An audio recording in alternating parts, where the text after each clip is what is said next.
UPL કંપનીના યુનિટો ગુજરાત સહિત દેશભરમાં કાર્યરત છે. યુપીએલ કંપનીના તમામ યુનિટોમાં ઇમરજન્સી રિસ્પોન્સ ટીમ તૈયાર કરવામાં આવી છે. આ ઇમરજન્સી રિસ્પોન્સ ટીમ અન્ય કંપનીઓમાં તેમજ સમાજમાં ફાયર, ઇમરજન્સી રેસ્ક્યુ તેમજ મેડિકલ સપોર્ટ સહિત નાની મોટી દુર્ઘટનામાં તાત્કાલિક પહોંચી જઈને મદદ કરે છે. યુપીએલ અને સુપરફોર્મ કંપની દ્વારા વર્ષ 2008થી તમામ યુનિટોની ઇમરજન્સી રિસ્પોન્સ ટીમ કોમ્પિટિશનનું આયોજન કરે છે. ત્યારે આજરોજ અંકલેશ્વર જીઆઈડીસીમાં આવેલ ડીએ આનંદપુરા સ્પોર્ટ્સ કોમ્પ્લેક્સ ખાતે ઇમરજન્સી રિસ્પોન્સ ટીમ કોમ્પિટિશનનું આયોજન કરવામાં આવ્યું હતું, જેમાં યુપીએલ કંપની યુનિટ 5ના unit head Pravindan Gadhvi, unit 1ના unit head Vinodsinh, UPL unit 12ના હેડ દીપક ગર્ગ તેમજ અંકલેશ્વર ડીપીએમસી ફાયર વિભાગના પ્રિતેશ પટેલ અને મનોજ કોટડિયા ઉપસ્થિત રહ્યા હતા અને દીપ પ્રાગત્ય દ્વારા આ કોમ્પિટિશનનો પ્રારંભ કરવામાં આવ્યો હતો.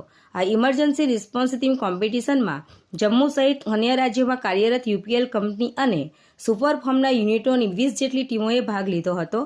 ખાસ કરીને વાપી યુનિટની મહિલાઓની ટીમોએ પણ આ કોમ્પિટિશનમાં ભાગ લઈ પોતાનું કૌશલ્ય બતાવ્યું હતું. ભાગ લેનાર તમામ ટીમોએ આગ, ઇમરજન્સી રેસ્ક્યુ તેમજ મેડિકલ સપોર્ટ સહિત નાની મોટી દુર્घटना अंगेनी कामगिरीना कौशल्यों.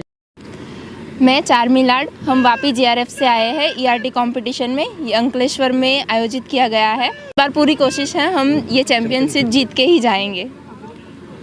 આજે યુપીએલ તરફથી અને સુપરફોર્મ કંપની તરફથી ઈઆરટી કોમ્પિટિશન રાખવામાં આવેલી છે. ઈઆરટી કોમ્પિટિશન એક એવી કોમ્પિટિશન છે જે 16 વર્ષથી ખાલી યુપીએલ સાથે કોવિડના સમયને બાદ કરતાં કન્ટિન્યુ કરી છે અને આવું ક્યાંય કંપનીમાં કોઈ જગ્યાએ મેં જોયું નથી. આ વખતે 20 ટીમ જે જમ્મુથી માંડીને હલ્દિયાથી માંડીને વાપી, તારાપુર, હાલોલ, કાલોલ બધેથી આવેલી છે. ઇવન અમારા આરએનડી યુનિટમાં, અમારું જીઆરએફ યુનિટમાંથી પણ એ ટીમ આવેલી છે અને સવારે પહેલો ઇવેન્ટ થઈ ગયો રનિંગ કોમ્પિટિશન. હવે બાકીના ઇવેન્ટ્સ બધા ભાગ લેશે અને યુપીએલમાં અમારી ટીમ ના તો યુપીએલ પણ બહાર બીજી બધી ઇન્ડસ્ટ્રીઝને, ઇવન સમાજમાં ક્યાંય પણ નાની મોટી દુર્ઘટના થાય તો એ લોકો તરત પહોંચી જાય છે અને આગજાનીની ઘટનાઓ, ઇમરજન્સી રેસ્ક્યુ, મેડિકલ સપોર્ટ એમાં હંમેશા એ બધે મદદ કરવા માટે તત્પર હોય છે. UPL is very proud of the ERT team.